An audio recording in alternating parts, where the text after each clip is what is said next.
그대가 오셔서 참 좋습니다. 안녕하세요. 새가족교회 송은섭 목사입니다. 오늘은 주일 설교 메시지로 신명기 31장 1절에서 8절까지의 말씀, 역사는 멈추지 않는다 라는 제목으로 메시지를 전하기를 원합니다. 신명기 31장 3절 한 절 말씀만 같이 한번 읽어볼까요? 개역 개정과 세번역 성경으로 같이 읽기를 원합니다.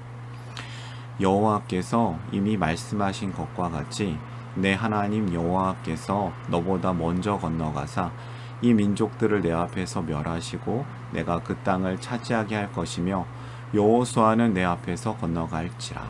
아멘. 세번역 성경으로도 읽을게요.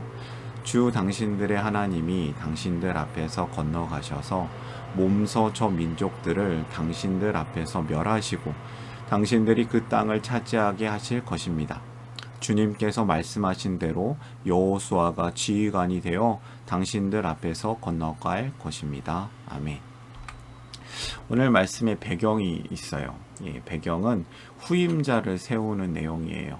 위대한 지도자 모세. 그는 얼마나 위대했습니까? 이스라엘 백성들을 이끌고 이집트를 탈출하게 하는 아주 위대한 지도자였죠. 근데 이 위대한 지도자가 사명을 어떻게 보면 다 끝내지 못하고 은퇴해야 되는 상황이 왔습니다. 모세의 후임자가 정말 중요하죠. 왜 중요하냐면 지도자 모세가 죽고 은퇴하는데 이스라엘은 아직 약속의 땅으로 들어가지 못했기 때문에 이미 이집트 탈출은 시작되었는데 완성이 되지 못한 거죠. 이스라엘 민족을 이끌고 가나안 땅을 정복하기 위해서 사명을 잇는 새 지도자를 세워야 합니다. 이스라엘 지도자는 40년간 크고 많은 기적을 보여준 상황에서 이 상황에서 모세에 이어서 이스라엘 백성을 이끌고 새로운 사명을 담당해야 합니다. 모세는 정말 중요한 사역자였죠. 근데 후임자 세우기가 너무 어려운 일이에요. 좋은 후임자가 오면 사역이 잘 이어지지만 이 사역지에 좋지 않은 후임자가 오면 많은 갈등이 생기거나 그동안 해왔던 이 사역이 중단되기도 합니다. 갑자기 막 사람이 바뀌니까 막 하던 사역이 없어지기도 하죠. 이 신명기 31장 앞에 내용들을 잘 살펴보면 모세는 역사를 회고하였고 이 회고하는 역사는 이스라엘이 불순종하면 죽음이고 전쟁에서 지고 순종하면 전쟁에서 승리하는 내용들을 보여줍니다. 이 말씀들을 가르쳐주면서 이스라엘 백성이 하나님 말씀을 잘 지켜야 된다, 순종해야 된다 이런 것을 가르쳐주죠. 은퇴를 앞둔 이 노령의 지도자는 자신은 가나안에 들어갈 수 없는 상황 가운데서 이 출애굽 2세대 다음 세대 앞에서 마지막 당부를 하고 있습니다. 제발 하나님을 떠나지 말고 하나님의 말씀을 떠나지 말고 순종해서 복을 받는 백성이 되라고 혼신을 당해 강조하는 것 같습니다. 꼭 이러면 꼭 불순종하더라고요. 벌 받더라고요. 그런데 이 노령의 지도자는 이스라엘 백성을 정말 사랑하는 마음으로 말씀을 전하고 있는 것이죠. 오늘 설교 말씀을 위해서 세 가지 질문을 준비했습니다. 이 질문은 아주 쉽습니다. 쉬운 질문에 쉬운 답이 있습니다. 여러분들이 이 질문에 답을 각자 찾으시면서 하나님이 주시는 은혜와 도전이 있으시기를 바랍니다. 본문에 사실 질문 세 가지만 할 건 아닌데 일부러 세 가지만 하는 거죠. 사람은 세 가지를 기억을 잘 하기 때문이기도 합니다. 1세대 지도자 모세가 어떤 상태인가 현재 2절 말씀을 보면요. 모세가 그들에게 말하였다.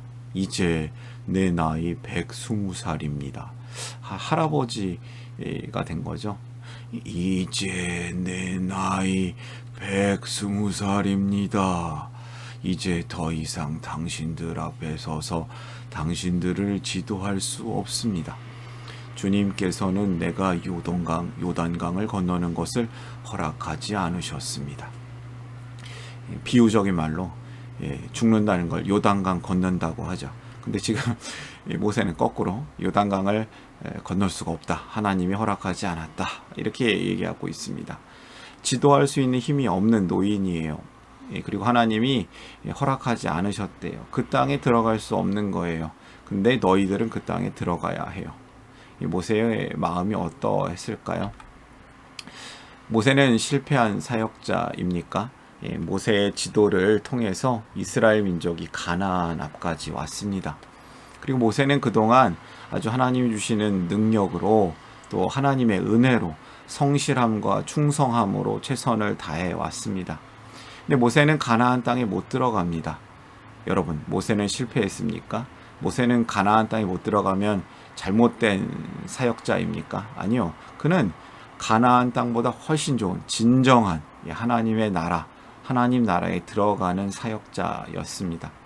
모세는 하나님과 함께하고 쓰임받는 멋진 인생을 살았습니다. 지도자가 모세가 꼭 아니어도 가나안 땅에 들어갈 수 있는 것이죠. 하나님 무엇을 가르쳐 주려고 하는 걸까요?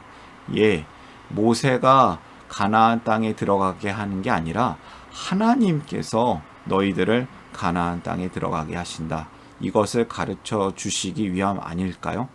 하나님 나라의 사역은 이어 달리기 같습니다. 이어 달리기. 네. 이어 달리기는 한 사람만 잘한다고 승리하는 게 아니죠. 계속 잘해야 됩니다.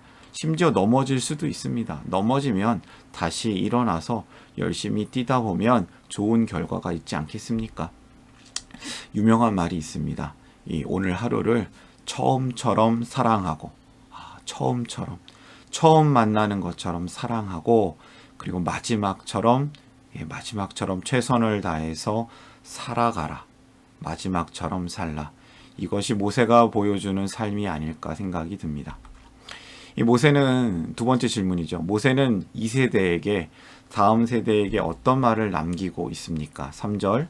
주 당신들의 하나님이 당신들 앞에서 건너가셔서 몸소 저 민족들을 당신들 앞에서 멸하시고 당신들이 그 땅을 차지하게 하실 것입니다. 주님께서 말씀하신 대로 여호수아가 지휘관이 되어 당신들 앞에서 건너갈 것입니다. 아멘. 하나님께서 그 땅에 먼저 가셔서 싸우신다는 거예요. 하나님께서 먼저 멸하신다는 거예요. 그리고 이 전쟁은 승리하게 된 후에 너희가 그 땅을 반드시 차지하게 된다. 그리고 여호수아가 다음 새로운 지도자다.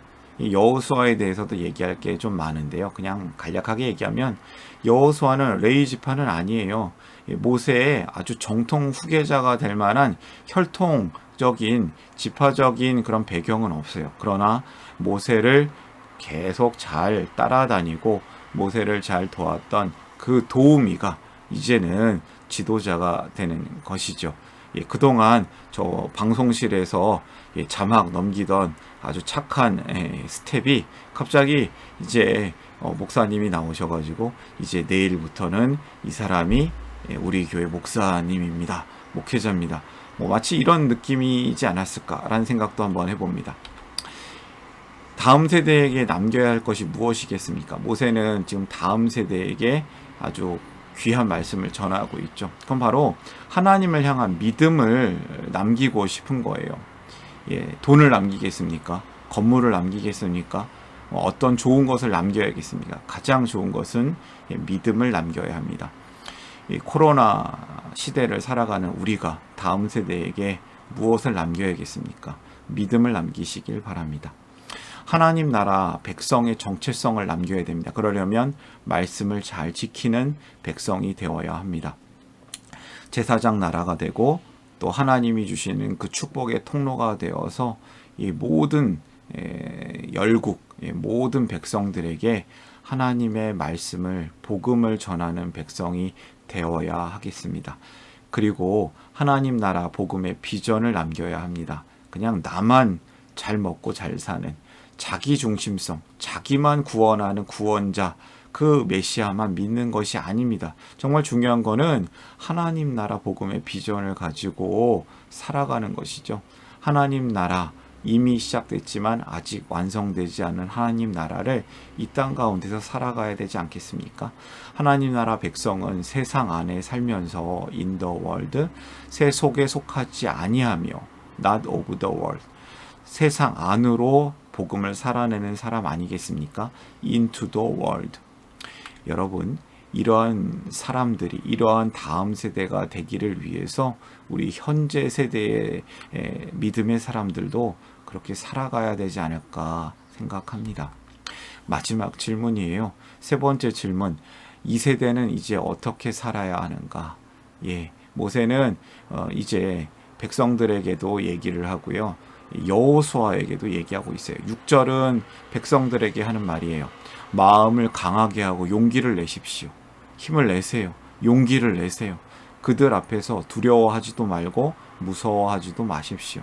이제 여호수아에게도 얘기합니다. 모세가 여호수아를 불러서 온 이스라엘이 보는 앞에서 그에게 말하였다. 그대는 마음을 강하게 하고 용기를 내시오. 그대는 주님께서 그대의 조상에게 주시기로 맹세하신 땅으로 이 백성과 함께 가서 그들이 그 땅을 유산으로 얻게 하시오. 주님께서 친히 그대 앞에서 가시며 함께 계시며 떠나지도 않으시고 버리지도 않으실 것이니 두려워하지도 말고 겁내지도 마시오. 마음을 강하게 하고 용기를 내라. 마음을 강하게 하고 강해져라. 담대하라. 하나님이 함께 하신다. 그렇게 해야 될 이유가 있습니다. 이제 전쟁이 있기 때문입니다. 이 가나안 땅은 그냥 주어진 선물이 아닙니다. 정복해서 얻어내야 될 땅이기 때문이었습니다. 이 선물이라는 게 참 오묘해요. 그냥 주시면 되는데 그냥 주신 게 아니라 그 땅을 취해서 가져라. 이렇게 얘기하고 있어요. 이 삶의 문제가 전쟁 같을 때가 참 많습니다. 기도 응답을 받은 것 같은데 현실은 전혀 변화가 없을 때 우리 낙심하죠. 힘들어하죠. 겉으로는 문제가 해결된 것 같은데 사실은 해결되지 않았을 때, 상황에 따라 갑자기 하던 이 사역을 일을 내려놓아야 할 때, 갑자기 예배 방식을 바꿔야 할 때, 지금부터는 다르게 살아야 할 때, 다음 사람을 세워야 해야 되는데 그 사람이 좀 불안하고 또 의심이 생기고 이러야 될 때 참 우리 삶이 참 복잡합니다. 가나안 땅을 선물로 받았는데 정복 전쟁을 해야 합니다. 이것이 선물입니까? 사명입니까? 저는 둘 다라고 생각합니다. 쉽지 않은 삶이 계속됩니다. 그러나 그 삶은 선물입니다. 이 삶을 진짜 선물이 되기 위해서는 우리가 치열하게 잘 살아야 되지 않을까요? 삶의 문제가 전쟁 같을 때, 그러나 그 삶이 끝나지 않습니다. 그 역사는 멈추지 않습니다. 하나님의 역사는 계속 흘러가고 있는 것이죠. 이 흐르는 역사 가운데 하나님께서 사역하십니다. 하나님의 역사를 뒤집으면 사역이죠. 흐르는 역사 가운데 하나님께서 일하신다는 말이에요. 수많은 핍박의 역사 가운데서도 기독교는 살아남았습니다. 성경을 보면 우리는 기도 응답이 가장 좋은 때에 그것이 이루어졌음을 확인해 봅니다. 뒤돌아보니 지금까지 지내온 것 모두 하나님의 은혜다라고 고백하는 것이죠. 이 문제는 이 인간의 생각을 뛰어넘는 하나님의 뜻으로 해결되었음을 우리는 확인합니다. 저의 삶도 그러하였습니다. 하나님 나라는 사람을 세우시는 하나님께서 일하시는 것입니다. 사람이 일하는 것 같아 보여도 하나님이 일하십니다. 이 현재 세대의 은혜가 다음 세대의 축복으로 이어집니다. 그렇다면 이 모세가 하는 말을 귀담아 들어야 되지 않을까요? 문제는 계속 있습니다. 삶이 전쟁 같습니다. 여러분, 마음을 강하게 하시고 용기를 내십시오. 세상 앞에서 두려워하지도 말고 무서워하지도 마십시오. 하나님께서 사역하십니다. 이 역사를 거꾸로 읽으면 사역이 되는 것처럼 하나님의 사역이 그 안에 있는 거라 저는 이렇게 메시지를 전하기를 원합니다. 모세가 없어도 다 됩니다. 많은 헌금이 없어도 됩니다. 건물이 없어도 됩니다. 오프라인 예배가 정말 소중한 것이지만 그 오프라인 예배를 드리지 못할지라도 뛰어난 목회자가 없을지라도 하나님께서 하십니다. 마음을 강하게 하고 용기를 내십시오. 세상 앞에서 두려워하지도 말고 무서워하지도 마십시오. 오늘 메시지를 정리합니다. 하나님께서 사역하십니다. 하나님의 역사는 멈추지 않습니다. 최선을 다해 사랑하십시오. 최선을 다해 살아가십시오. 그리고 우리는 우리부터 믿음을 잘 지켜야 되지만 다음 세대에게 믿음, 하나님의 믿음, 그 믿음을 전수하시길 바랍니다. 믿음, 정체성, 비전이 필요합니다. 그래야 이 세상에서 영적 전쟁 가운데서 승리할 수 있는 그러한 비결이 되지 않겠습니까? 마지막으로 믿음 안에서 강하고 담대하십시오. 전쟁 같은 삶에서 하나님과 함께 하십시오. 하나님과 함께 하다 보면 그 언젠가 하나님이 주시는 작은 승리를 맛보게 되고 어느 날 이미 그러나 아직 완성되지 않은 하나님 나라를 온전히 경험하는 그 은혜가 있을 것입니다. 하나님께서 사역하십니다. 믿음을 전수하라. 강하고 담대하라. 오늘 하나님께서 주시는 말씀입니다. 역사는 멈추지 않습니다. 그러나 하나님께서는 계속 사역하십니다. 2020년 6월 28일 주일 메시지였습니다. 역사는 멈추지 않는다. 하나님께서 사역하신다. 믿음을 전수하라. 강하고 담대하라. 이 메시지를 보시는 분들이 함께 하나님 주시는 은혜와 평강이 가득하고 넘치시기를 바랍니다. 사랑합니다. 축복합니다.